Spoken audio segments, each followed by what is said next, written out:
Alô, alô, gente boa, gente querida, gente de Deus, gente de boa vontade, gente que, porque vive com boa vontade, são aqueles aos quais Deus quer muito bem. Deus se faz amigo, ele responde à amizade humana. Quando eu sou amigo de Deus, Deus é meu amigo.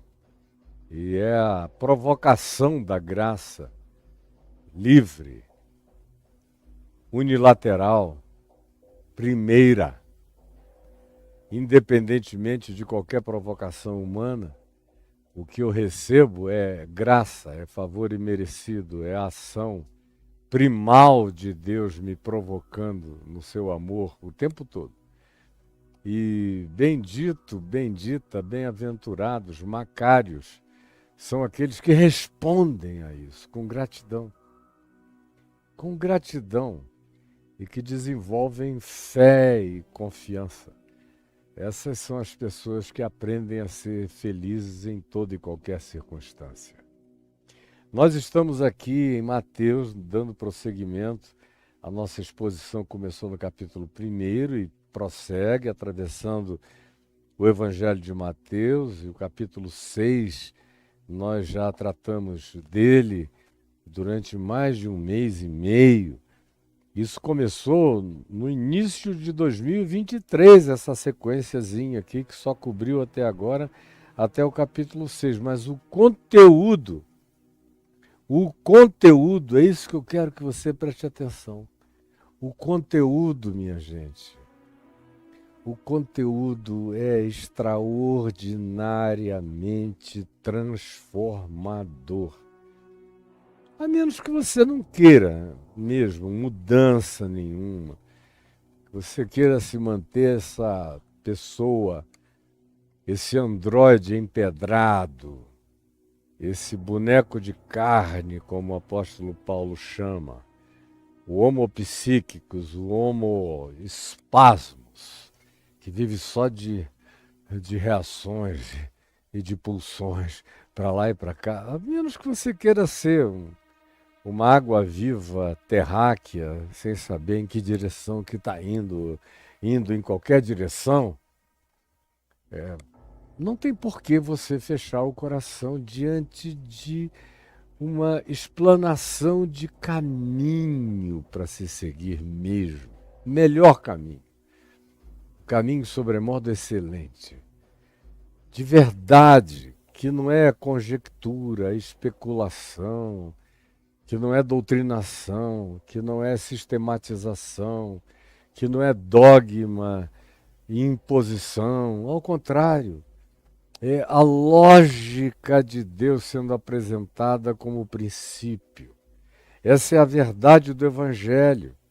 É a lógica de Deus sendo apresentada como princípio praticado por Deus em Cristo. Princípio encarnado na vida de Jesus.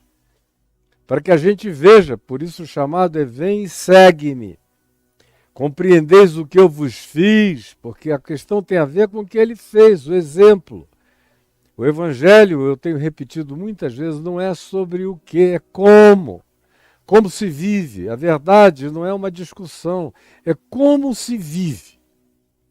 Isso produz vida, não um estado de sobrevivência psíquica, emocional, afetiva, comportamental, não apenas segurança alimentar, mas te dá vida espiritual e vida em abundância.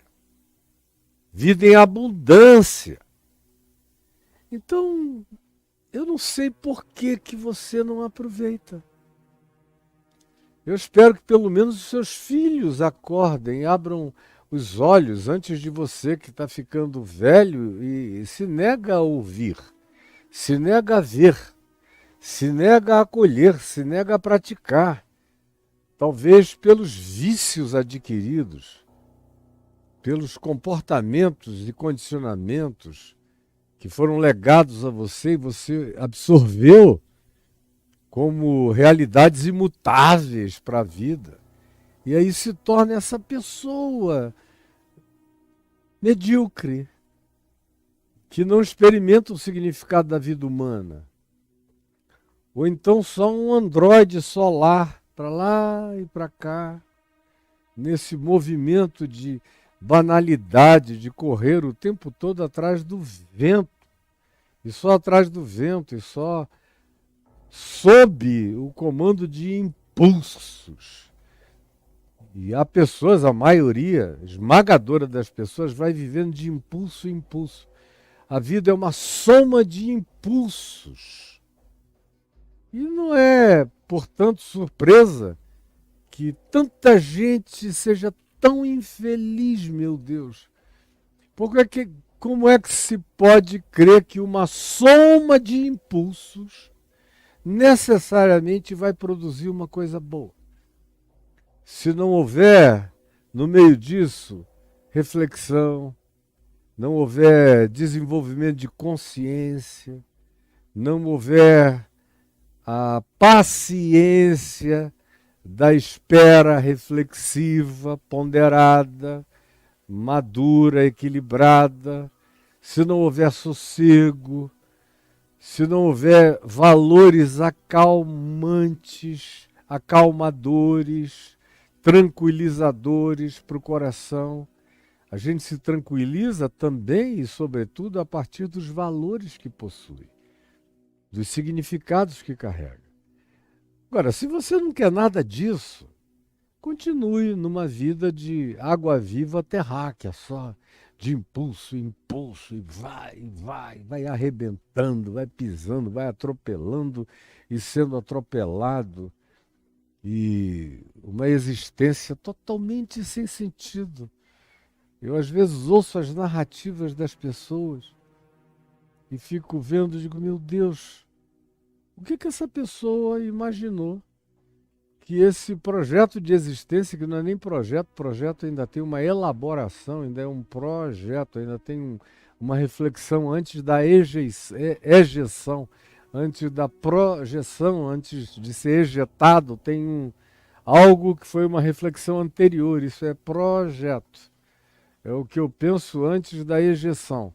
Mas nem isso tem, não tem projeto de nada. Chamar de projeto de vida é um exagero. É um espasmo de vida. São entes de espasmo. Ou homopsíquicos, como diz Paulo. Homens almáticos, mulheres almáticas. Seres de impulso, de choque. Que vão levando descargas da vida. Aí, vai, move isso, move aquilo, soca ali, vai acolá. Meu Deus, eu soquei, eu fiz. Por que você vive assim? Se você tem o chão definido por Jesus, o caminho, a compreensão, que é a verdade, e a vida, que é o resultado. E não é só alguma vida. Ele disse, eu vim para que vocês tenham vida e tenham vida em abundância. Por que você fecha o coração? Você tem medo de ver, de ouvir, de entender, de enxergar, de ter que mudar à luz do que você vem a compreender? Você tem pânico de transformação? Você tem pavor de uma eventual regeneração do seu ser, do seu caráter, da sua vida?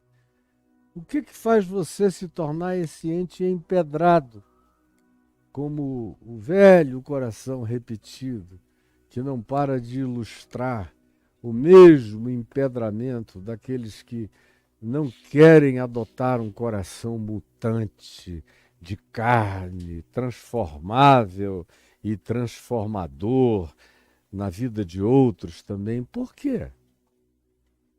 É medo. A verdade produz vertigem. A verdade produz vertigem. Porque a verdade propõe liberdade. E a liberdade também produz vertigem. Já contei várias vezes, quando o governador e o secretário de Justiça, meu primo, de segundo grau, o Arthur Lavigne, que era secretário de Segurança Pública no governo do governador Nilo Batista, meu irmão, meu amigo, me deram a liberdade, porque eu era o capelão de Bangu 1, e ia toda terça e quinta, ou no mínimo toda terça eu estava lá, mas tinha gente minha, no mínimo 2 vezes por semana, visitando todos os lugares. E um dia eu recebi a liberdade de pegar os 12 indivíduos que tinham um comportamento razoável dentro das celas, das alas prisionais de Bangu 1, que é um bunker fechado, e transferi-los para uma prisão que já não existe mais, era no centro do Rio, complexo da Frei Caneca, da Milton Dias Moreira, um monte de prisões ali que foram todas implodidas. E lá tinha céu, sol, futebol de salão, basquete, vôlei, tinha chance de liberdade de olhar para cima. E eu peguei os 12 que eu achei que estavam mais adequados para aquela transferência de Bangu para um lugar que lhes favorecesse mais a vida e mandei para lá. E eles foram, com um compromisso comigo de não fugir, porque era muito fácil fugir dali. E 3 ou 4 fugiram. Mas os outros, mesmo com a porta aberta para irem, disseram: não, a gente tem um compromisso com o reverendo Caio de não sair daqui a não ser pela porta da frente, nós vamos ficar. E ficaram. E saíram depois de um tempo pela porta da frente. Pois bem, mas eu fui visitar logo no domingo imediato, após a saída deles, de Bangu 1. E quando eu cheguei lá, praticamente os 12 que tinham ficado 7, 8, 9 anos naquele lugar de teto baixo, tudo cinza, sem cor, sem sol, sem liberdade, sem bola, sem acesso a movimentações, a dinâmicas variadas e sociais, enfim. Aquilo que torna a mente da gente minimamente equilibrada, em todos os sentidos, inclusive no sentido neural. E eu os vi lá, na Milton Dias Moreira, andando, se encostando nas paredes, sem querer olhar para cima, só para o chão. E eu me lembro que eu cheguei para um deles, eu vou poupar os nomes, embora a maioria já tenha morrido, e morrido em liberdade, e até de idosos, a maioria deles. E eu perguntei: por que vocês estão andando encostados aqui no muro? E sem olhar para cima? Eu trouxe vocês para cá para vocês olharem para cima, para terem uma sensação de liberdade, ainda que presos. E todos eles me confessaram: é porque senão a gente desmaia. Nós estamos sentindo, depois de tantos anos naquela caixinha, uma vertigem absoluta. A sensação de expansão, de liberdade, já é apavorante. Só que no horizonte imediato parece que tem um vácuo. Porque a gente se desacostuma a viver livre. E para cima, para o céu, olhar para essa perspectiva, é um vácuo ao contrário, é um vácuo celestial, que parece que nós vamos ser chupados. É melhor olhar para o chão. E foi ali naquele dia, naquela hora, naquela ocasião que eu internalizei esse princípio para tudo mais e entendi muita coisa até então. Isso tem uns 30 anos. Eu falei: é verdade. A liberdade produz vertigem. E a verdade produz vertigem. Porque primeiro é a admissão da verdade que produz essa vertigem. O cara está agarrado aos pedacinhos dele, às coisinhas dele. Ele já está ali condicionado a viver naquele bunker. E já até a mente dele disse sim para o aprisionamento, para o condicionamento. Aí você abre tudo e diz, olha, e aparece um horizonte. A maioria fica morrendo de medo, a maioria entra em pânico. O pessoal vive dizendo que quer ser livre, quer nada. Você abre o caminho da liberdade e a maioria entra em pânico. Eles gostam dos seus agrilhoamentos aos quais estão pré-condicionados. A mesma coisa tem a ver com a liberdade. A verdade produz isso na gente. Meu Deus, eu vou ter que mudar tanta coisa. Será que eu vou reaprender a viver? Eu já estou condicionado à minha própria morte, ao meu estilo morrente de existir. E agora vem essa proposta para viver. É tudo muito bom, racionalmente. Mas o difícil é ultrapassar a barreira da alma, da psique, do condicionamento emocional. O poder das emoções, das sensações, é esmagador e é tirânico na cabeça da gente. Raciocine que esse é o caminho, mas as emoções retardadas, a tardeza de coração para crer, para assumir, para viver, deixa a maioria da gente num delay eterno de descompasso que faz a maioria não aproveitar as oportunidades de vida que, por exemplo, eu estou te dando aqui no Evangelho. O Evangelho de Cristo Jesus diante de ti, te ensinando a viver da melhor maneira possível para se viver. Aí você ouve e diz, bonito, legal, eu admiro demais o Caio, mas viver isso, se transformar num andante disso, é o que você não quer. E aí os seus medos você camufla, as suas vertigens você apelida por outro nome. Mas o fato é que você vai alongando e criando uma desincronização que às vezes acontece aqui na nossa transmissão. Porque o nosso equipamento ali dentro está muito fraco. Precisa ser trocado no máximo até fevereiro agora. Então, está tão fraco o equipamentozinho de computação que tem um delay. Ontem eu estava assistindo o nosso programa aqui numa TV grande, no meu quarto, e lá aparece muito explicitamente o desync, o delay. E é desagradável. Agora, em relação à vida, é insuportável, porque às vezes o delay é de anos. O cara já sabe há anos, mas não as pratica.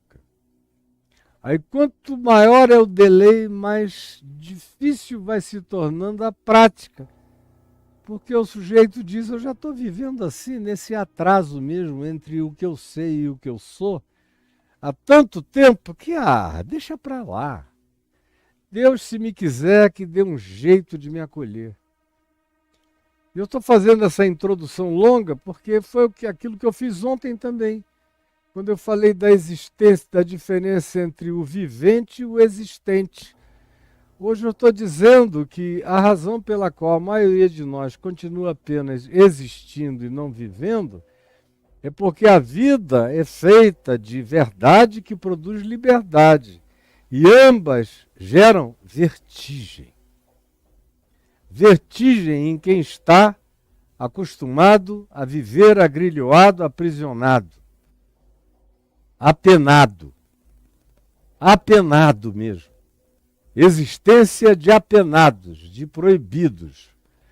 Ou então de gente que foi colocada sem referência. Aí vale tudo. E quando você chama para o equilíbrio, o indivíduo também entra em pânico porque diz, será que eu vou perder a liberdade? Não, você não tem liberdade ainda. Você é apenas um ser pulsional que se pulsiona na direção de todas as libertinagens e de todas as pulsões. Mas liberdade só vem com sabedoria, com autodeterminação, com bom senso, com fruto do Espírito Santo, que é amor, que é alegria verdadeira, alegria lúcida, que é paz não circunstancial, não vinculada às contingências, mas uma paz mais profunda do que o que se possa justificar pelo momento da vida ou da história. É fidelidade, não apenas a pessoas, mas começando a nós mesmos. O que o Evangelho me ensina é que a primeira pessoa a quem eu preciso ser fiel é a mim, em Deus, e a Deus em mim. Não é a ninguém antes, fora de mim. Não dará certo se eu for fiel só à minha mulher, aos meus filhos, se for só da cara para fora. Tem que começar aqui dentro. Tem que ser fiel a Deus em mim e a mim em Deus, em mim. Aí o resto é natural. Essa é a fidelidade para a qual eu sou chamado. A ter essa consciência de fidelidade coerente dentro de mim. E isso produz consequências libertadoras extraordinárias e maturidade de consciência profunda. Aprofundamento e enraizamento de valores e significados na gente. Isso transforma a gente de entes pulsionais em homopneumáticos, em gente espiritual, gente que vive a partir da lógica da sabedoria do Evangelho, gente que aprende e apreende, desenvolve e faz sinapse da mente de Cristo. O que eu estou ensinando a você todo dia aqui é a mente de Cristo, como é a mente de Cristo para ser praticada em mim, por mim, na minha existência e tangenciando a vida de tantos outros. Isso produz também a maior de todas as manifestações de liberdade, que é domínio próprio. Como diz o livro de Provérbios, de que adianta um ser humano ter o poder de controlar uma cidade, um país, um estado, se ele não controla a si mesmo. Toda hora você vê como ontem, delegado de polícia estupra um transexual com o qual ele saiu para transar, estuprou. E é o delegado de polícia. Aí você vê, o governador deu uma surra na mulher. Aí você vê, senador espancou o filho, ou a mulher, geralmente é a mulher. O amante. Ou é porque ele se sentiu corneado. Depois de ter tratado a mulher mal durante anos e anos e anos, ela não aguentou e foi embora, ou pulou a cerca. Se eu quero só um beijo, um abraço. Aí o cara descobriu e quase mata ela, ou às vezes mata. O que é isso? Senão essas pessoas que adquirem poder só para o lado de fora, mas não tem nenhum domínio próprio. Quem não tem domínio próprio não tem liberdade. Se eu não tenho controle sobre mim mesmo, eu sou escravo das minhas pulsões. E não adianta dizer, eu sou assim, eu nasci assim, eu vou viver assim sempre, Gabriela. Não é bonito, não tem romance nenhum nisso. É bonito enquanto você é uma menina bonitinha, novinha, adolescente, gostosinha. Mas logo, logo vai ficar patético, entendeu, minha filha? Entendeu, meu garoto? Vai ficar patético. Quanto mais velho você se torne, mais patético você vira. Para com isso. Olha o chão aqui, olha o caminho posto aberto diante de você. E ontem, depois de fazer uma ilustração mais ou menos do tamanho dessa que eu estou fazendo aqui, com outros aspectos, mas totalmente entrelaçada, eu disse que eu fazia aquilo para acentuar o fato de que qualquer coisa que eu diga a vocês no Evangelho só faz sentido se o que eu disse antes aqui sobre como é viver como um bem-sucedido, como um Macários, qual é o conceito de prosperidade, qual é a mente de Cristo que eu tenho que absorver, que espírito é esse que novo, que eu devo botar dentro das realidades novas do meu ser e do meu coração. Se eu não fizer isso antes, o que eu vou continuar a dizer hoje, você não vai alcançar jamais. Porque se fosse uma coisa alcançável apenas por determinação que a gente assuma num curso, que a gente faça num fim de semana, pagando uma grana para alguém que está supostamente ensinando a gente a ganhar dinheiro, a se controlar, a controlar a mente, a desenvolver o pensamento, a dar um salto quântico de capacitação, tudo isso que são as mentiras vendidas para vocês carissimamente. Enquanto o cara não se controla ele mesmo, não se segura. É apenas um ente de pulsões e que aprendeu uma performance para vender coisas e ficar rico e tem um público idiotado imenso de milhões que paga qualquer coisa para continuar dizendo a si mesmo que está fazendo a sua parte, autoenganadamente para melhorar. Mas quando você oferece a essa pessoa a solução, o caminho, a verdade, a vida, ela vai argumentar de que isso ela não quer. Porque isso ela sabe, no fundo do coração, que vai mudar tudo na vida dela.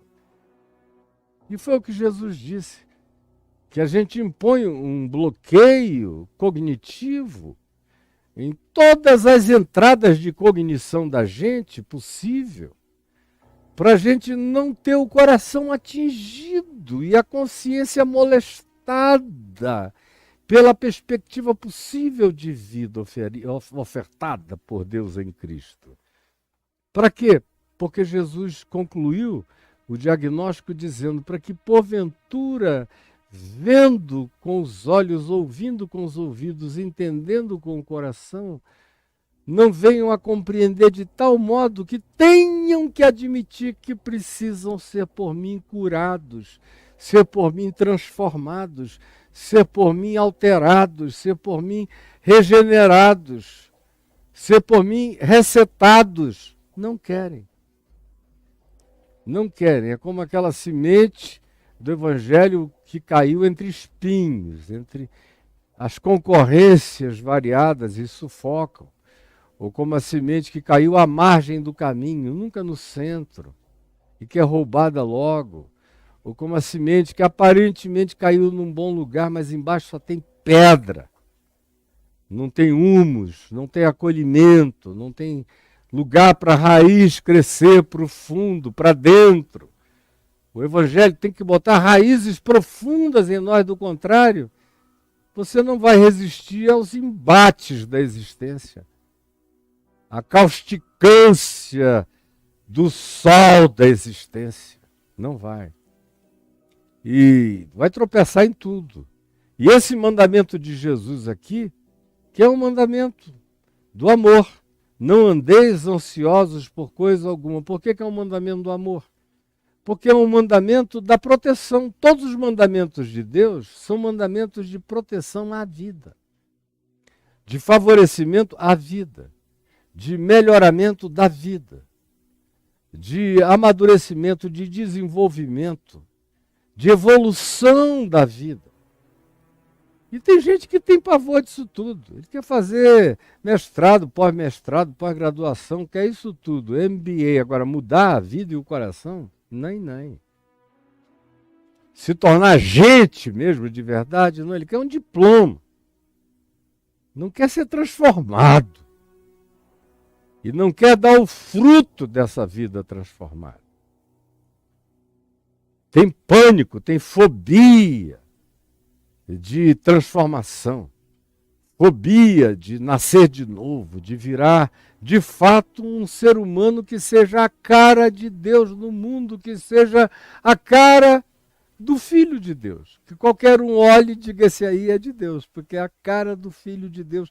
Tem todos os traços de Deus nele. Olha a fisionomia de Deus no rosto, nos olhos, no brilho, no trato, no sorriso, no toque, na gentileza, na bondade, na verdade, na mansidão, no domínio próprio, na liberdade sensata, sábia, nas abordagens variadas, no conselho, na sabedoria, na capacidade de exercer prudência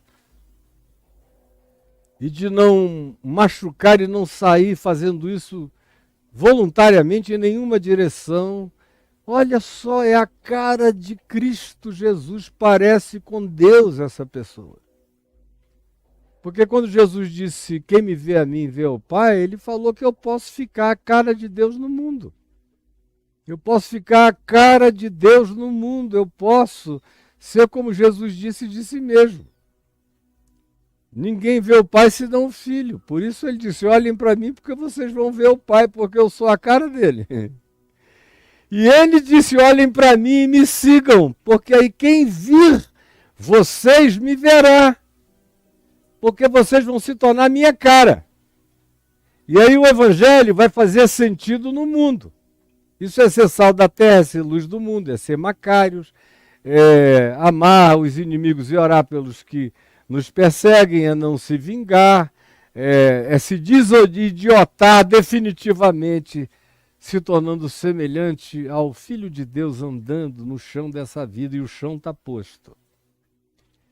E aí Jesus chega nesse momento desse discorrer, desse desenrolar de chão para a vida, para a existência, para o viver, e diz, por isso eu vos digo, diante de tudo que eu tenho ensinado a vocês, a como ser, como viver, eu digo, vocês podem viver sem ansiedade, mas tem que ter essa precedência, tem que ter essa decisão anterior, tem que ter esse engajamento, tem que ter essa disposição, esse pendor, tem que desenvolver essa propensão, tem que pensar para esse lado da vida, tem que ficar penso na direção de Deus, definitivamente. Aí vocês vão aprender a não andar ansiosos, apesar de todas as ansiedades do cotidiano.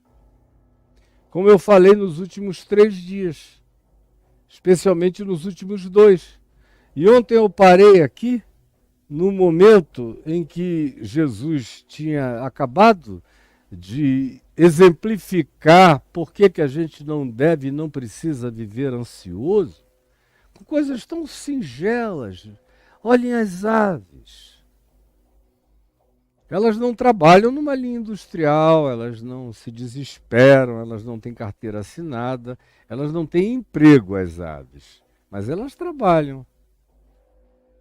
Elas não têm emprego, elas não dependem do humor de nenhum ser humano necessariamente. Por isso elas ganharam aves, mas elas trabalham.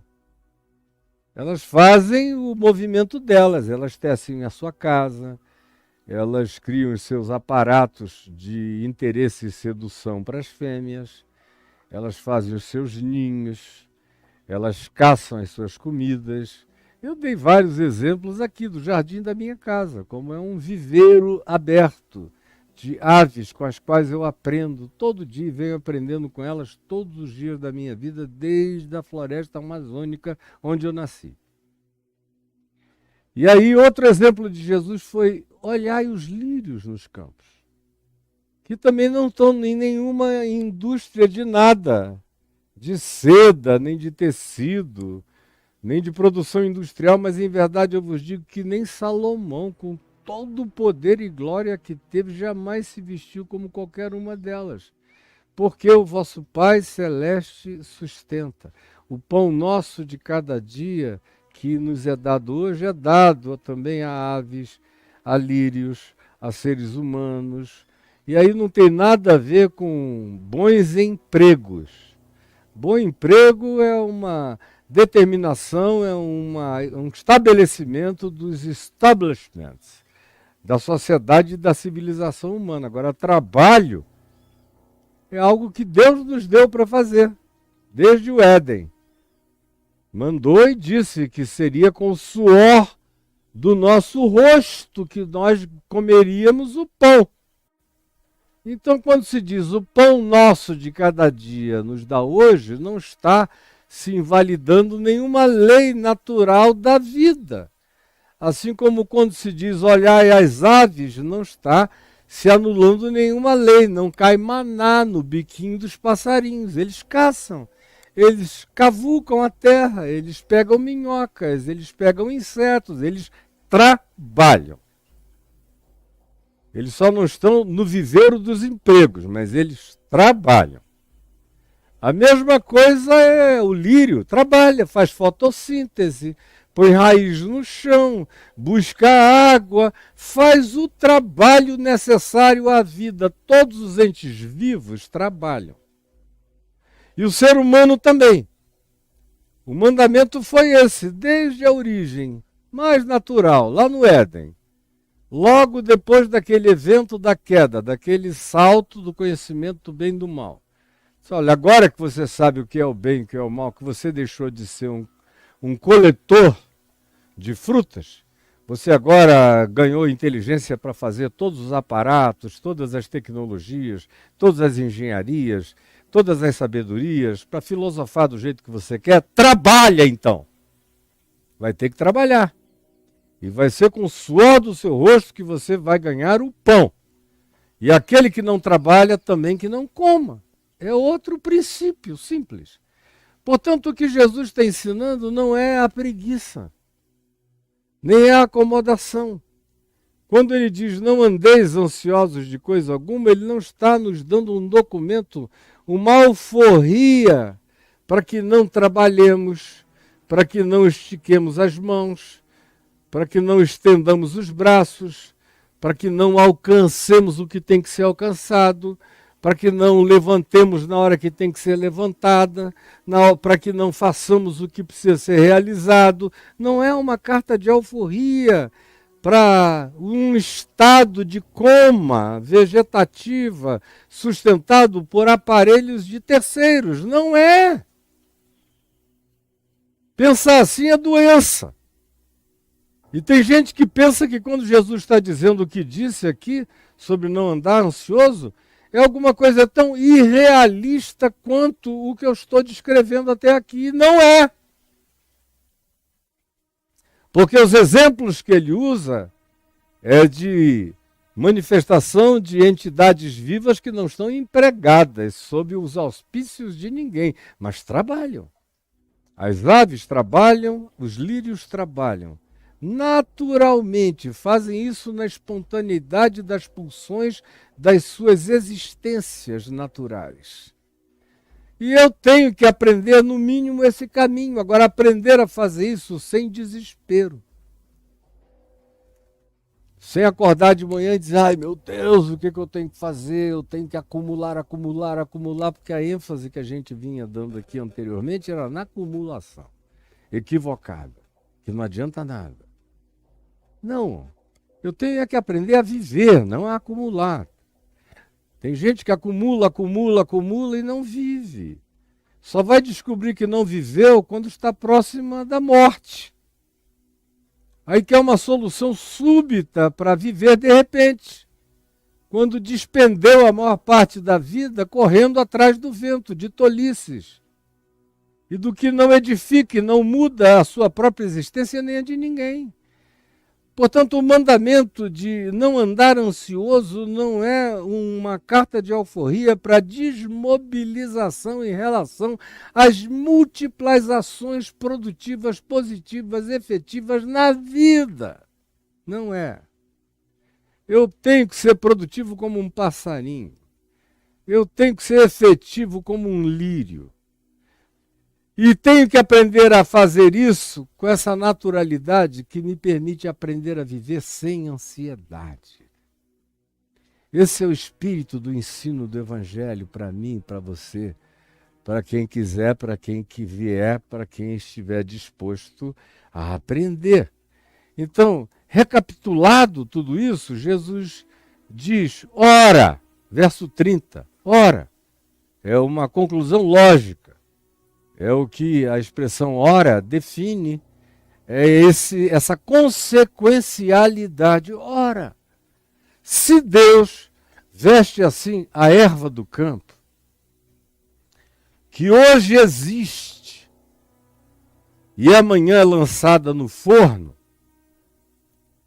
para servir de alimento de alguma natureza, ou para servir apenas de combustível para o fogo, para o forno,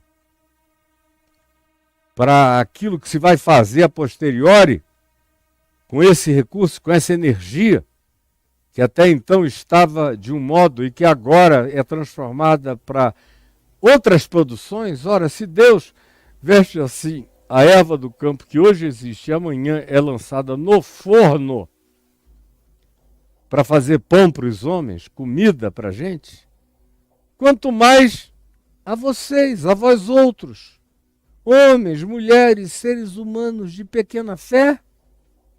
É uma pergunta que você tem que responder, que Jesus faz demandando uma resposta. Escuta, me responde, fala na minha cara, até onde vai a tua fé, se é que existe alguma fé em você. Eu não estou te propondo preguiça e paralisia. Eu estou te propondo aprender a viver como um verdadeiro bem-aventurado. Aí você vai ter que voltar lá para o capítulo 5 e aprender comigo. Está tudo aqui no YouTube, feito, pronto para você.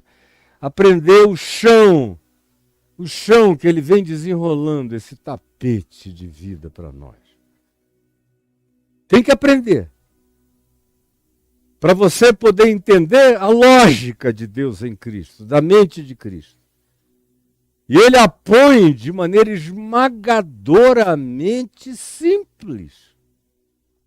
Porque não tem nada complexo, é uma decisão que a gente tem que tomar em cima de simplicidade mesmo. Só complexifica isso aqui quem não quer a simplicidade desta sabedoria.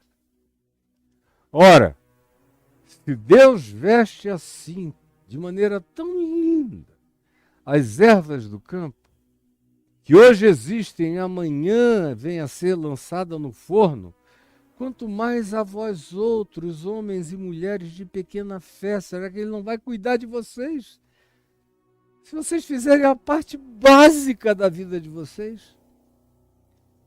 E se vocês fizerem isso com a melhor inteligência, com a melhor sabedoria, com a melhor atitude, sem nenhuma ansiedade angustiosa para fazer acumulações e acumulações e acumulações que vão ficar para o quê? Para quem? Para que destino? Para que finalidades?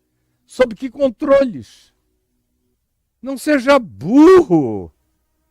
É o que Jesus candidamente está dizendo a todos nós aqui. Não sejais estúpidos. A vida é para ser vivida hoje. E hoje é bastante para eu tomar providências necessárias para hoje, para amanhã, para o suficiente e para as suficiências. Amém.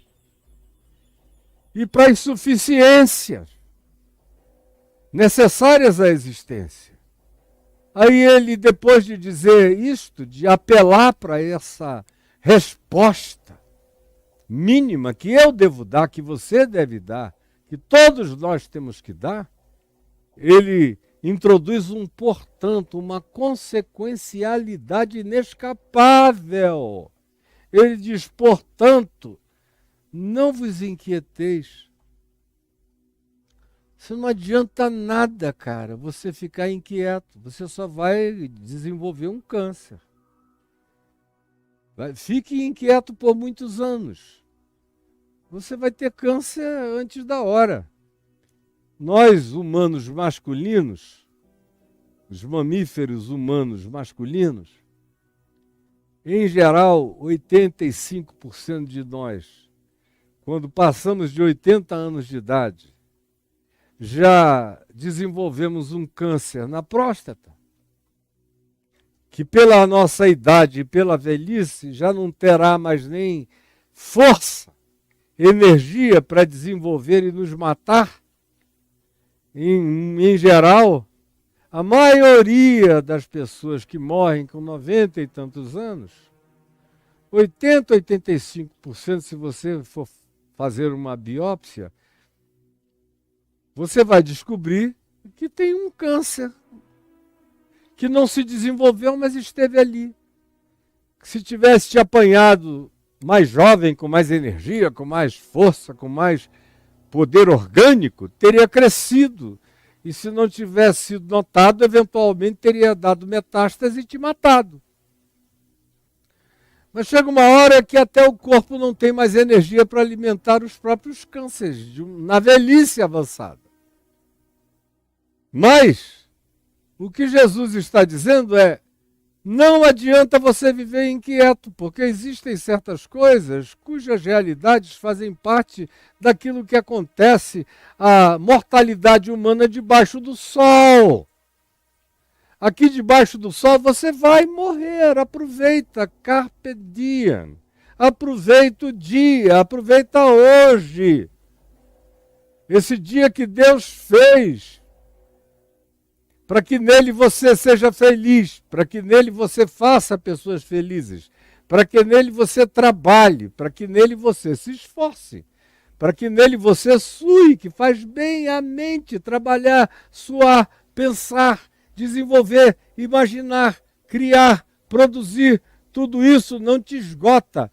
Feito na dimensão certa, com o tempo certo de sono, com as medidas certas, com equilíbrio próprio, isso só te melhora, se desenvolve, te dá longevidade, se você fizer isso sem ansiedade. Portanto, não vos inquieteis, não andeis ansiosos dizendo, que comeremos? Meu Deus, eu preciso fazer provisão, provimento para muito tempo, para muitos anos. Que beberemos? E tem gente que não está falando só de água. Quando o cara está num deserto, sem água nenhuma perto, é uma pergunta que a responsabilidade manda ele fazer. Não é nem a ansiedade, é a consciência mesmo. Agora, na maioria das vezes, desse lado da Terra e para esse público que está me vendo, que está me ouvindo aqui, não é nem de água que se está falando, de água, H2O. O cara está falando como é que eu vou comprar meu vinho? Como é que eu vou pagar as férias 5 estrelas que eu preciso ter 2 vezes por ano? Aí você vai ver quais são os valores das pessoas. Lembrem, tudo isso nasce da nossa conversa com Jesus e de Jesus conosco sobre significados e valores. Aí você vai ver, cada um chama de pão coisas diferentes. Na África, pão significa pão. Nos Estados Unidos, pão significa emprego, acumulação, direitos, ganhos variados, poupanças. Vocês vejam, eles estão lá numa situação hoje bem melhor do que estavam há 3, 4 anos atrás, do ponto de vista econômico, em vários sentidos. Mas continuam insatisfeitos. Está faltando água? Não. Está faltando pão? Não. A inflação baixou? Baixou. O emprego está quase zerado, não tem desemprego quase. Uma taxa mínima de desemprego, num recorde. Mas estão insatisfeitos. Porque eles vivem insatisfeitos. A mesma coisa acontece, por exemplo, neste país, onde tem algumas pessoas com problema de água. Mas a maior parte da população tem água. Pode não ser de excelente qualidade, mas comparada com a água que não existe nos desertos do mundo, é água o bastante para a vida continuar. Agora, para outros, água, quando Jesus fala de água, ele não pensa em água porque tem gente que nem água bebe. Nem água bebe nunca. Eu não tenho nada contra você beber uma soda, um refrigerante, o seu vinho, a sua cervejinha. É líquido, hidrata. Mas água é insubstituível. E água é o que o meu corpo precisa. Meu corpo não precisa de coca, nem de Fanta, nem de água tônica, nem de vinho, de nenhum valor. Ele precisa de água. O meu, o do Elon Musk, o do Bill Gates, ou de qualquer pessoa de uma tribo longínqua nos desertos mais ermos da África ou de qualquer lugar da Terra. Água é essencial. Mas até isso, dependendo do ambiente social, da capacidade econômica do ambiente social, nem água mais é o que importa. Quando o cara lê, por exemplo, isso aqui, ele pensa em outra coisa, menos em água. Em pão, ele pensa em outra coisa, ele pensa na abundância dos manjares, das festas que pode dar. Porque, de fato, o problema dele não é pão. O que faz da ansiedade dele alguma coisa infinitamente pior e mais perversa. Porque a ansiedade do pobre que não tem pão, pão e não tem água, água, e que quer comer, a gente entende. Agora, daquele que não tem problema com pão nem com água, nem com moradia, nem com cobertor, nem com entrar e sair de um lugar de proteção, e que tem o suficiente para se manter, e ainda assim vive num desespero ansioso, porque não vive para viver, vive para competir, vive para se comparar, vive para se medir, vive para bater os ombros, para ver se cresceu, se passou do outro, vive para essas inquietações torpes. E aí isso mata, adoece mesmo. Isso produz todas as desagregações e psicossomatizações, como eu falei longamente ontem. Portanto, não vos inquieteis dizendo o que comeremos, que beberemos ou com que nos vestiremos, porque não se trata apenas, especialmente para você que me vê aqui, e que se me vê aqui num celular com energia, com bateria, com isso tudo, não tem problema de pão e de água. E nem de veste, está vestido. Tem problema com o vestuário. Esse ano ainda não comprei nenhuma roupa nova. Ah, cara, vai criar vergonha. Você está vestido bem, está coberto, está decente. Quando você puder, se der. Se cair num significado de uma lista de valores apropriada, tudo bem. Mas essa é a razão da sua vida. Para a grande maioria, infelizmente, é. E as inquietações são baseadas na mentira, nas ilusões, nas criações, nas fabricações dessa sociedade de consumo perversa e insaciável, nessa sanguessuga sistêmica que não para de dizer para nós: dá, compra, compra, compra, pega, pega, pega, leva, leva, leva. E você é filho dessa produção. Você é um produto dessa linha industrial onde você pensa que tem autonomia e você é só uma coisa nessa esteira da produtividade ou da venda para sua otariedade.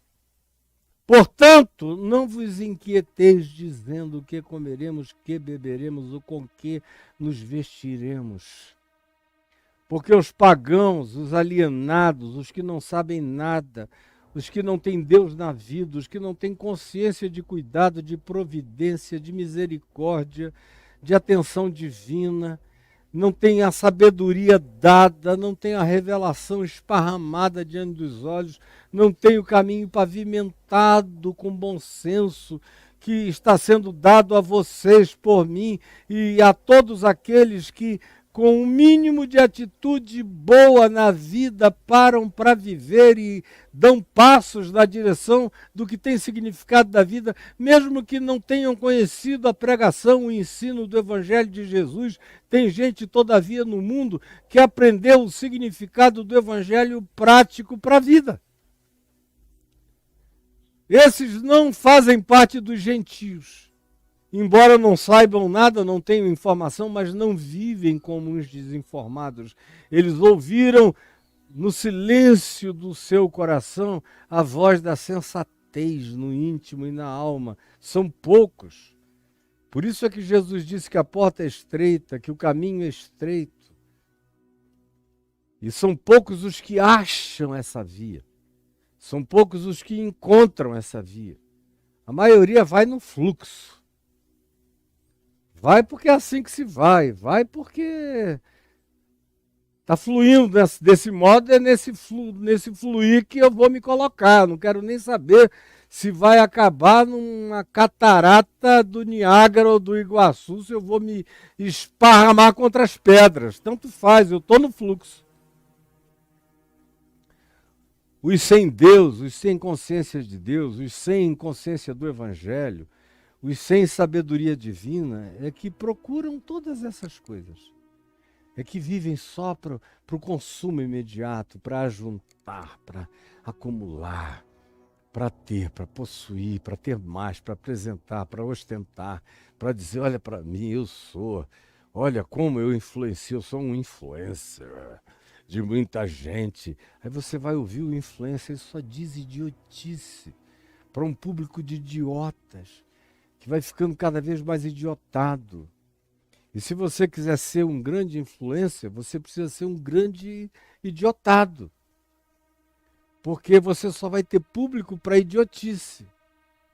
A sabedoria não tem um grande público. A porta é estreita, o caminho é estreito. Não são todas as mentes, a maioria das mentes tem pânico, tem vertigem diante do que eu ensino aqui. Mas Jesus diz, não seja assim, porque senão você vai viver como os que não têm Deus, os que não têm consciência da presença do Pai Nosso, que está com a gente, que sabe o que precisamos, o que necessitamos, antes mesmo que Ele o peçamos. Os que são assim vivem com abundância, com graça, todo dia. São macários, são felizes, são frutuosos. São os que mais ajudam o próximo. São aqueles que se ajudam assim, praticando o Evangelho. A prática do Evangelho é vida para mim e é um sobejamento de vida que alcança milhares de outros à minha volta. E tira de mim as perguntas idiotas, porque eu sei que tem alguém que faz provisão por mim. Não porque eu deito e espero que caia do céu, mas porque eu me levanto, abro a porta e a janela, me espreguiço, me visto, me banho, me visto, me limpo, saio, trabalho, faço a minha parte, dou os meus dons, trago as minhas contribuições, apresento a minha oferenda de vida a Deus, à sociedade, ao próximo, ganho o meu sustento honestamente, como, bebo, me cubro, trabalho, entro no ciclo da vida, não me mediocrizo, porque uma vida assim esbanja a graça, a sabedoria, se transforma numa fonte de água viva que brota e atinge a muitas outras pessoas. Portanto, não andeis inquietos, porque os que não têm consciência de Deus é que procuram desesperadamente essas coisas. Vivem para elas. Entre o berço e a sepultura é só isso que importa. Existem para essas coisas. Eles não vivem, eles existem para essas coisas. Mas vocês devem ser diferentes. Porque vocês estão sendo ensinados por mim que o vosso Pai, que é o nosso Pai, que é o Pai de todos, o Pai Celeste, o Pai das luzes, o Pai sobre todas as dimensões, como diz Tiago, irmão de Jesus, o Pai dos Espíritos, o Pai das luzes, sabe que necessitais de todas essas coisas. Ele sabe. E aí Jesus diz algo esmagador para nós. Esmagador com o que eu concluo essa sexta-feira. Ele diz no verso 33, buscai, pois, esse é outra vez um pois evocativo, por causa de tudo que eu disse antes, de tudo que eu venho dizendo, por causa de toda essa lógica é que eu chego e vocês chegam comigo a esta conclusão. Esse pois evocativo faz a síntese, faz a sinapse necessária de vida, de mente, de atitude, faz também sinapses neurais, emocionais, afetivas, que efetivamente mudam meu caráter e meu comportamento e, consequentemente, o todo da minha vida. Buscai, pois, porque o vosso Pai Celeste o sustenta, não para você ficar parado sem fazer nada. O pão nosso de cada dia nos dá hoje, não me põe deitado numa cama, nem numa rede, nem me embalando, nem para sempre numa praia, dizendo outros trabalhem. E o ímpio vai trabalhar e Deus vai usar alguém para me dar. Ou os outros trabalham, eu sou o pastor da igreja. Tem muito pastor, a maioria vive dessa lógica. As irmãzinhas e os irmãozinhos se esforçam. Laboram, trabalham e trazem o dinheiro para Deus, que sou eu. Botam o dinheiro no bolso de Deus, que é o meu gasofilácio. Esses são os bandidos, canalhas, perversos. Eles mesmos não ajudam ninguém, não fazem coisa alguma.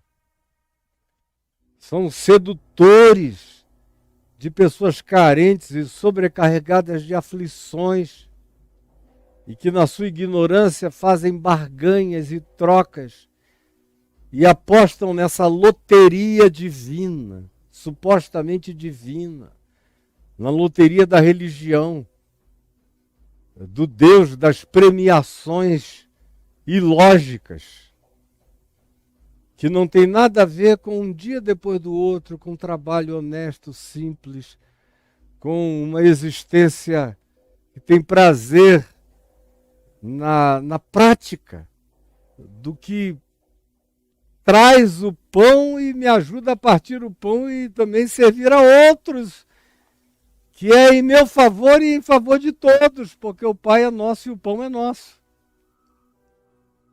Buscai, pois, em primeiro lugar, antes de tudo,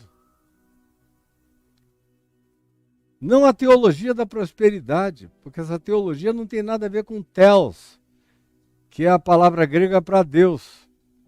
Não, isso aí só tem a ver com quem te propôs isso, que é quem vai ficar rico enquanto você trabalha para ele. Buscai, pois, o reino de Deus. Você ficou aqui comigo uns dias, quando eu falei do Pai Nosso, falei quase uma semana sobre o significado do reino de Deus. Está tudo gravado aqui no meu YouTube para você achar. É só ir lá no texto certo e ouvir a semana inteira sobre aquilo que é o reino de Deus. Buscai, pois, em primeiro lugar, o reino de Deus. O reino de Deus, o seu reino, é o reino de Deus. E a justiça do reino de Deus, que tem a ver com o que eu ensinei exaustivamente a quem está comigo caminhando. A justiça do reino de Deus é maior do que a justiça da religião, os mandamentos de Moisés, os códigos constitucionais ou de qualquer outra natureza funcional civilizatória, que são importantes para manter ordem e progresso mínimo num projeto civilizatório de qualquer que seja a natureza. No anarquismo, nada se organiza para o bem da coletividade, nada. Mas a justiça do reino de Deus é mais elevada. Ela é perdão onde não se perdoa. Ela é desistência de vingança, onde todo mundo se acha com direito para se vingar. Ela é a abdicação do direito de julgar, quando todo mundo se acha no direito de julgar sem saber de nada, ou mesmo sabendo, eu sou convidado a não julgar, não definir escatologias para ninguém. Não julgar e não definir escatologias para ninguém. A justiça do reino de Deus me chama a solidariedade, a repartir, a dividir, a compartilhar. A justiça do reino de Deus me põe no caminho de orar, de interceder, de olhar com essa vontade de ver a graça de Deus se derramando sobre todos, mesmo sobre os mais antagônicos. Quem me dera o Kim Jong-un encontrasse o amor de Deus em Cristo Jesus. Vocês já pensaram que libertação seria para o planeta? Se o Putin encontrasse a graça de Deus segundo o Evangelho, que libertação seria para o planeta? Se o Donald Trump realmente se convertesse ao Evangelho de Cristo Jesus, ao invés de andar com aquele evangelho branco, Ku Klux Klan, perverso, cheio de preconceitos homicidas e atitudes supremacistas, horrorosas, diabólicas e demoníacas, como o mundo seria melhor? Se o Netanyahu dissesse, bom, existem caminhos muito mais inteligentes que não o da vingança da ortodoxia judaica perversa dos colonizadores de terras que já não são deles, depois de milênios. Quem dera! Se houvesse uma compreensão mínima de paz, o planeta não estaria se destruindo. O dinheiro da Terra já teria sido investido para a mudança do modal energético. Já não haveria mais devastação de natureza, já não haveria mais exploração de minério ilegal, já não haveria mais nenhuma das ilegalidades que poluem, que destroem, que envenenam as águas, os mares, os alimentos, a vida, o chão desse planeta vivo. Dessa Gaia viva que é a terra onde Deus nos pôs, por misericórdia dele. Quem dera. Essa é a justiça do reino de Deus. Se fosse praticada, se fosse enxergada, se fosse vivida. Como esse planeta teria que ser rebatizado com o nome de planeta Éden. Porque na realidade isso aqui é um Éden. É um jardim que a gente tenta destruir todo dia. É um parque que a gente transforma em lixão o tempo todo. Por causa da maldade, da perversidade, do hedonismo, dos caprichos adoecidos do coração humano. Você vai dizer o que em contrário? É sim! É sim! É sim! Buscai, pois, em primeiro lugar o seu reino. O que eu repito pela sexta vez hoje, não vai deixar numa rede você se embalando, sem querer fazer nada, ao contrário. Foi o reino de Deus que me tirou da inutilidade. Porque eu fui ensinado por um pai que começou a trabalhar cedo. E que estudou como um trabalhador aplicado. E que, enquanto estudava, trabalhou aplicadamente. Eu sou neto de um homem que trabalhou e serviu. Sou bisneto de um outro homem que viveu 104 anos de idade com saúde e depois não quis mais continuar.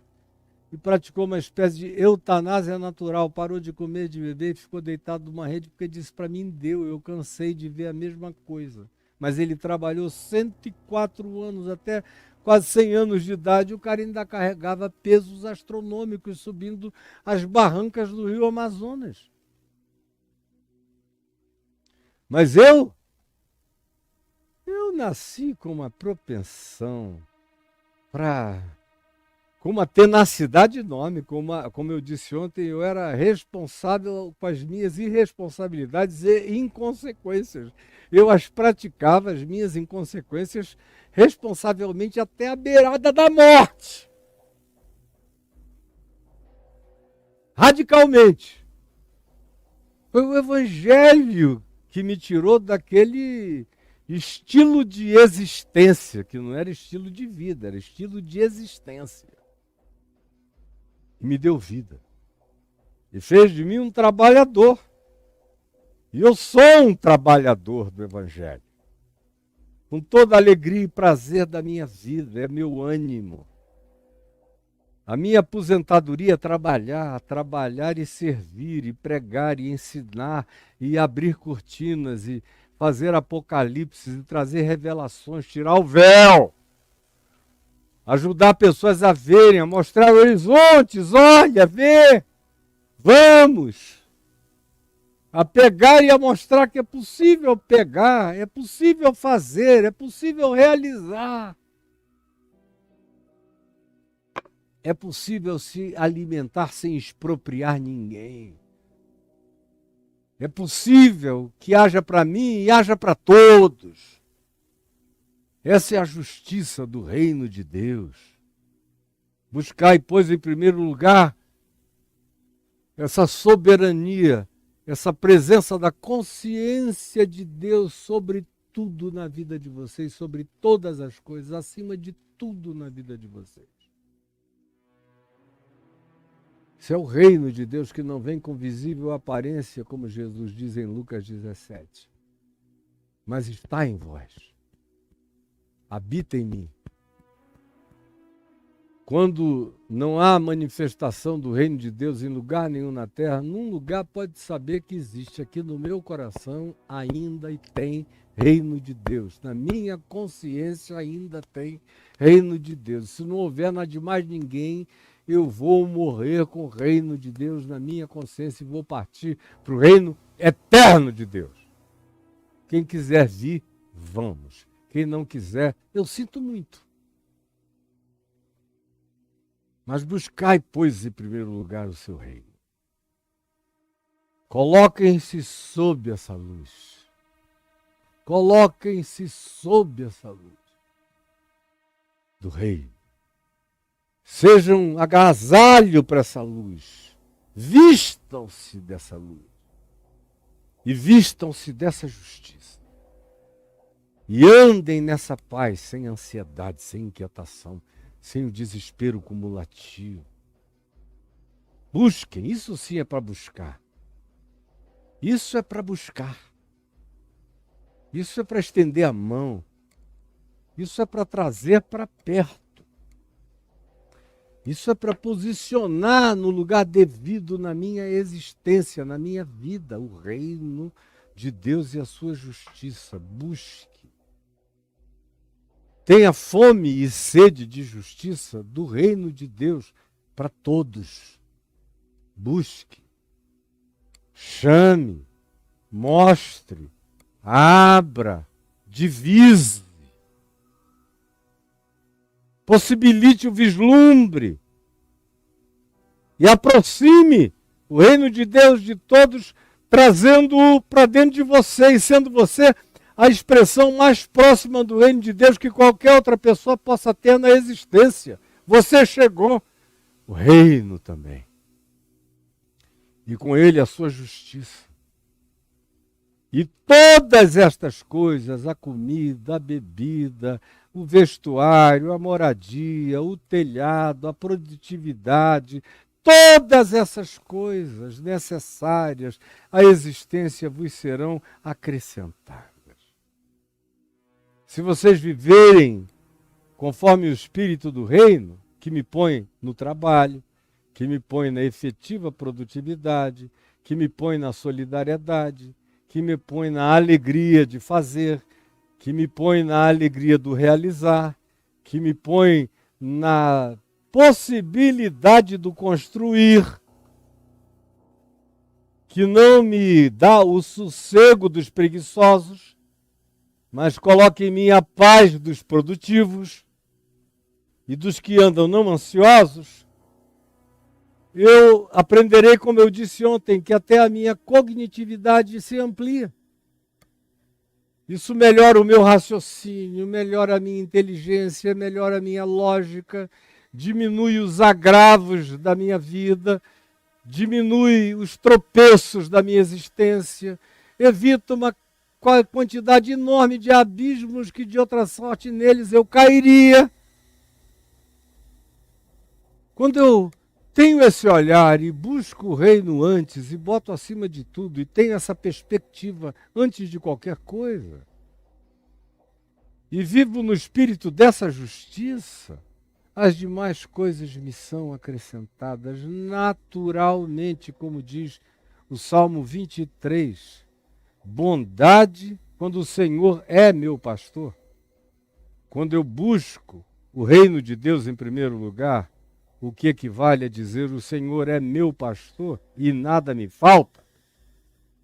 É a mesma coisa, é o mesmo princípio, é o mesmo espírito. Então, como diz o Salmo 23 também, bondade e misericórdia me seguirão todos os dias da minha vida e eu habitarei na casa do Senhor para todo sempre. Amém. Pelo amor de Deus, você não quer?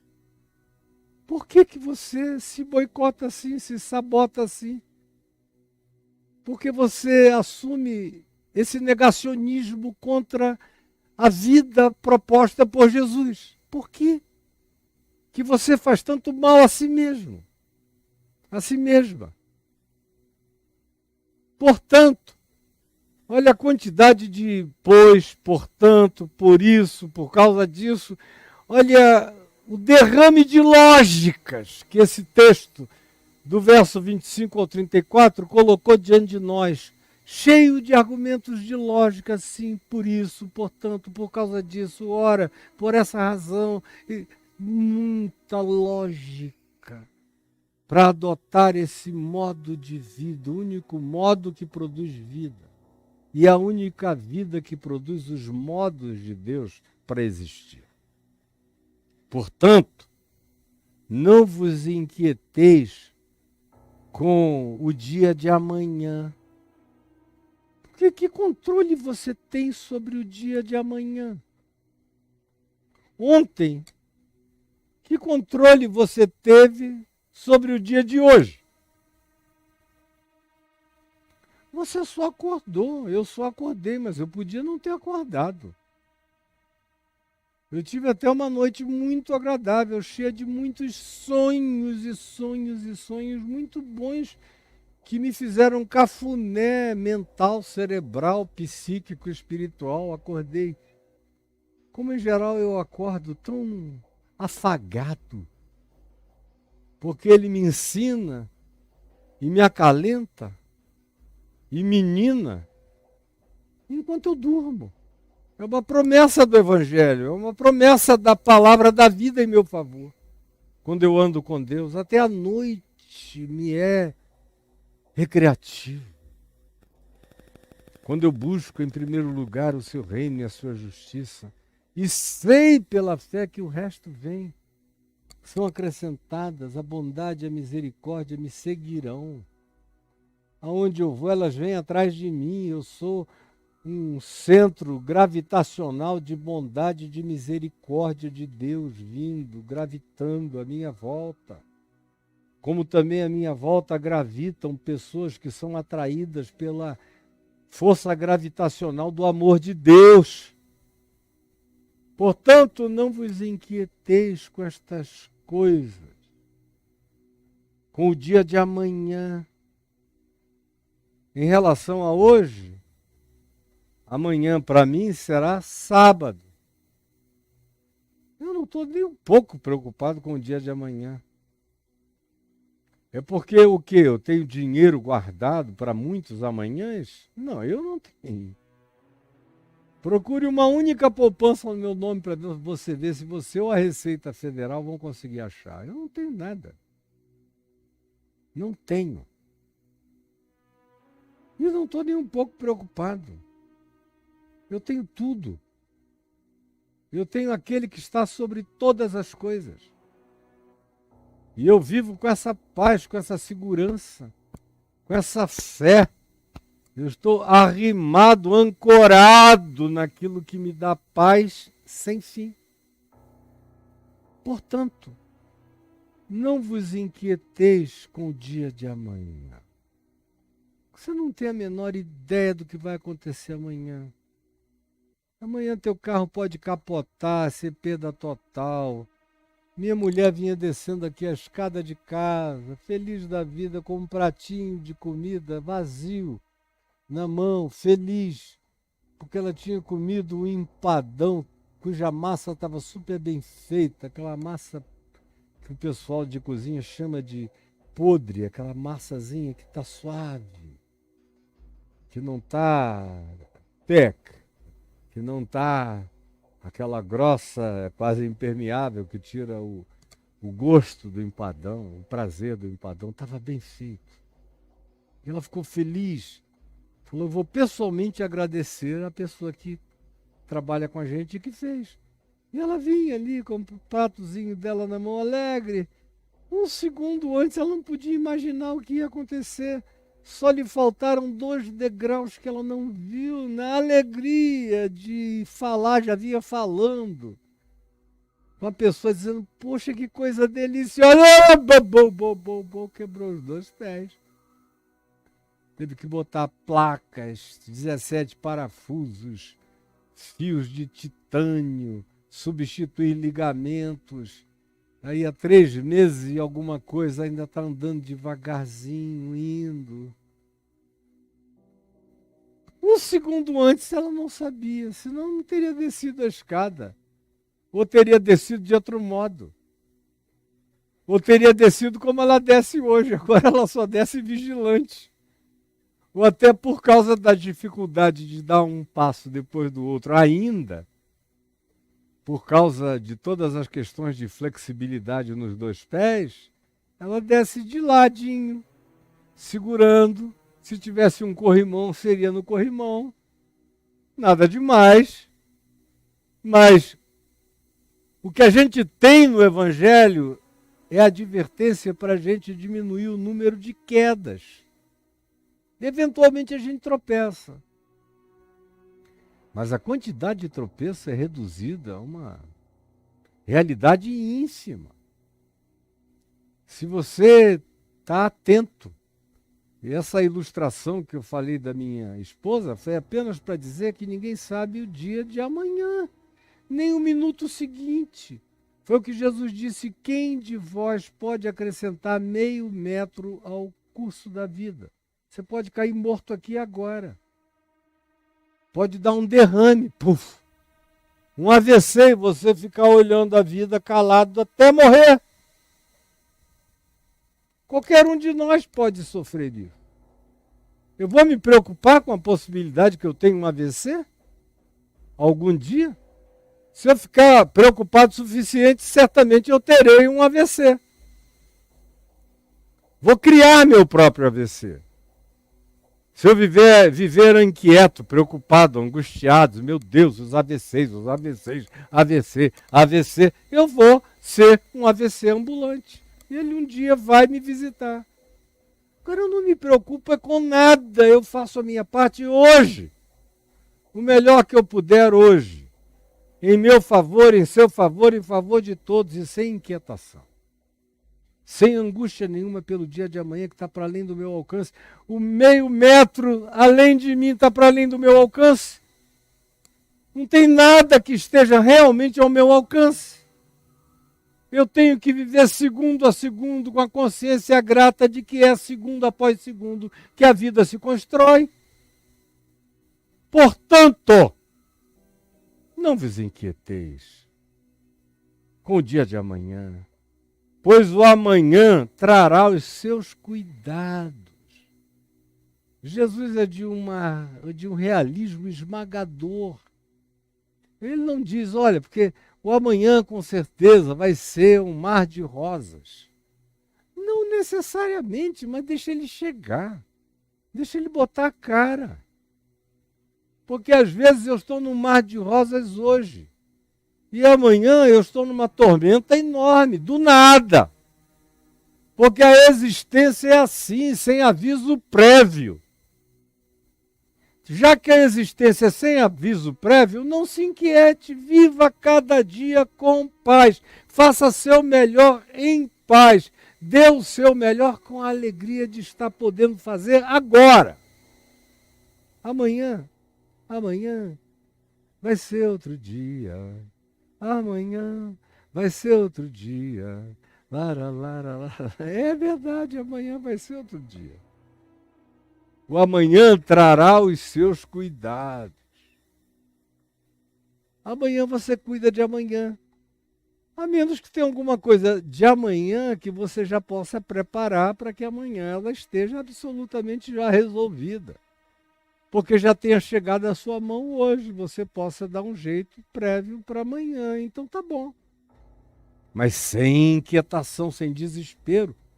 Senão você vai resolver o problema e vai morrer da inquietação, da ansiedade e da angústia. De ser um solucionador angustiado que te mata também, na busca das muitas soluções. Jesus é irretocável psicologicamente em tudo que ele diz também. O amanhã trará os seus cuidados. Aí tem alguns que dizem, é por isso que eu gosto de consultar profetas, ou de jogar búzios, ou de jogar as cartas, ou de ir a alguém que tenha uma paranormalidade para me oferecer um vislumbre do futuro. Se você chegar com alguém e me disser, olha, essa pessoa aqui tem um vislumbre do futuro, você quer saber o seu futuro? Eu não quero saber de nada, eu não quero saber nem como o dia de hoje vai terminar, eu quero viver cada segundo, minuto e hora. Pela fé, com a minha melhor consciência, lucidez, atitude, postura, comportamento e presença. É só isso que eu quero.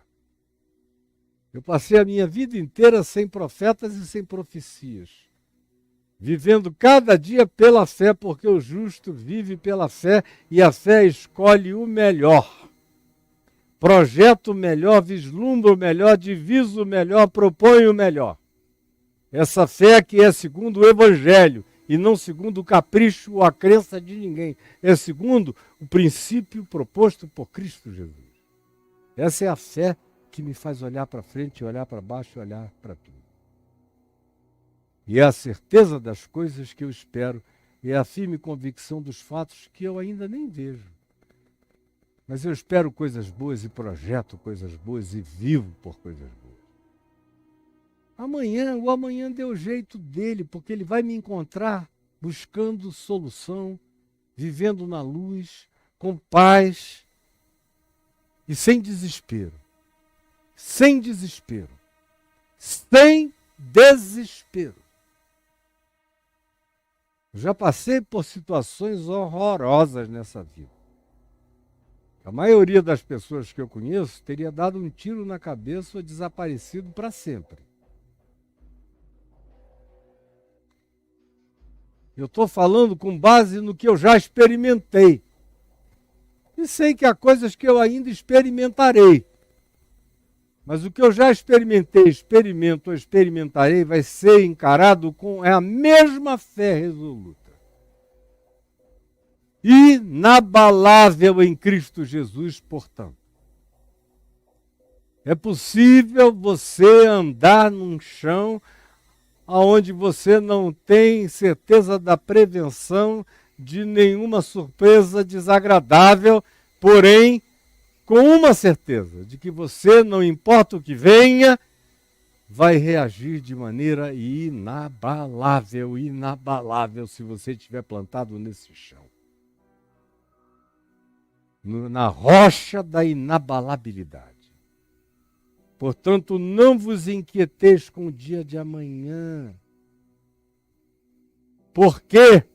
Jesus explica, pois o amanhã, o futuro, trará os seus cuidados. Faça o que você pode fazer hoje, faça hoje. Se você quer melhorar amanhã, melhore o hoje. A única contribuição que eu tenho a dar para o amanhã é o melhor que eu faço hoje. Que eu faça hoje. É o que pode melhorar o amanhã, se o amanhã puder ser evitado de maneira maligna. Mas existem coisas no amanhã que estão para além, inclusive, de todo o bem que eu faça hoje. Mas assim mesmo, é por amor ao bem que eu vivo. E eu não vivo para fazer prevenção de coisas ruins amanhã. Eu faço o bem hoje porque é bom fazer o bem hoje. É bom comer do bem agora. É bom vivê-lo assim, desse modo. E com certeza ele acumula benefícios para amanhã. Mas não traz nenhuma garantia de que um meteoro não vai cair aqui no quintal da minha casa. Pode até cair. Mas não vai ser mal nenhum, terá sido apenas um acidente.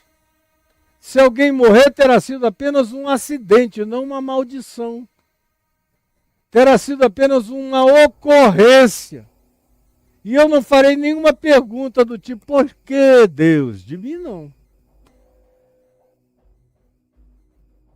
Eu posso até usar o meteoro e depois descobrir que ele tem um valor mineral extraordinário que pode ser muito útil à ciência. Agora, perguntas para Deus nenhuma a fazer. Eu já perdi filhos. Espero em Deus não perder mais nenhum e nenhum neto enquanto eu esteja vivo. E espero que todos eles sejam bem longevos e saudáveis.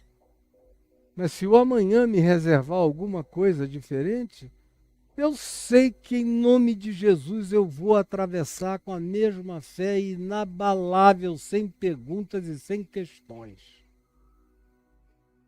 Porque eu sei em quem eu tenho crido.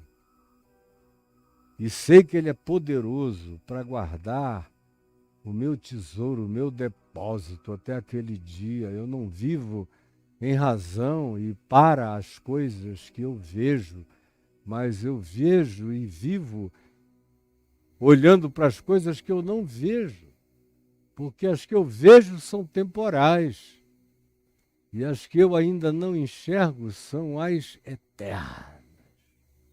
É para essas que têm qualidade eterna que eu vivo hoje, com o melhor do que eu possa encarnar como vida. Quanto ao amanhã, quanto ao futuro, eu faço o meu melhor pelo dia de amanhã, fazendo o bem hoje, fazendo prevenções saudáveis agora. Agora, o amanhã é o amanhã, e ele trará os seus próprios cuidados, imporá as suas próprias pautas. Aí Jesus conclui, dizendo, basta a cada dia, basta a cada dia. Basta a cada dia o seu próprio mal. Basta a cada dia o que acontece naquele dia. O que passar disso é de uma burrice arrogante em todos os níveis filosóficos, psicológicos, de ensino de pseudo-coaches, que acham que eles vão poder controlar o futuro. Quem viveu bastante vai ver que eles não vão controlar nem o futurozinho deles, nem dos filhos deles, nem de ninguém. Por isso você não vê gente velha tentando ser coach de gente nova. Você só vê gente nova sendo coach de gente jovem e boba. Gente que já viveu não se oferece para isso, porque já viveu tanto que sabe que ninguém pode fazer essas promessas a ninguém, porque Jesus não prometeu nada além de dizer, hoje, vivam sem ansiedade, sem inquietação, crendo no cuidado de Deus, da provisão de Deus para ti hoje. O amanhã trará os seus cuidados. Pois basta a cada dia o seu próprio mal. Cada dia traz as suas demandas, com as suas necessidades de solução, e quando elas chegarem, se elas não tiverem sido antecipadas antes, de modo que eu as solucione previamente com paz e tranquilidade, eu as solucionarei quando elas quicarem na minha frente. As chutarei e as colocarei no lugar delas. E trarei em nome de Cristo Jesus, que vive em mim, as soluções necessárias que começam dentro de mim. A primeira solução para qualquer problema habita a pacificação do meu coração. Eu não vou solucionar nada fora de mim se eu não tiver solucionado aquilo dentro de mim antes. Eu não vou conseguir solucionar nada fora de mim se eu não tiver solucionado aquilo dentro de mim antes.